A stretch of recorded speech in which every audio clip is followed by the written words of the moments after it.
Okay, so something you may not think about with the golf swing is you need a decent amount of ankle mobility, especially when you go into your backswing. Your lead leg, the knee needs to go forward. In order for that knee to go forward, you need what's called ankle dorsiflexion on that side. Okay, so just with feeling Thomas's ankles here, both sides, if I take him up, I feel some restriction as I move his left foot up there, specifically up into the soft tissues of the back of his legs, into his calves. As I take him up on this side, the first restriction I actually feel is more on the front of the ankle. So it's interesting. You can have different dysfunctions one side versus the other. For him, I would be really interested in, more so because he's a right-handed golfer, I would be even more interested in his left side to really work on those soft tissues, ability to lengthen so that he can get that ankle mobility.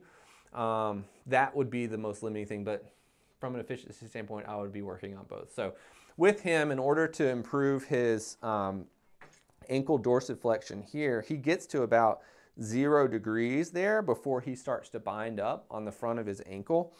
There's lots of ways that you can mobilize this area.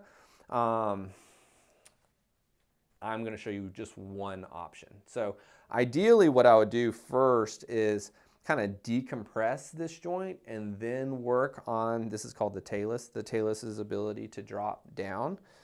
And it actually feels like the tibia, or the larger bone in the lower leg, needs the ability to move at the same time that the talus needs to be able to move. Actually, let me show you this real quick. Little blue light special here. I wasn't planning on doing this. So it feels like on him, this is the talus here. It needs to be able to drop back. This is the tibia here, and they actually both need the ability to move on one another. It feels like they are both actually restricted.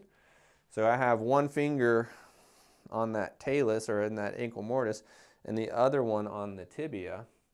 I'm using my body to move his foot, and then from here I can have him press your foot into me. There we go.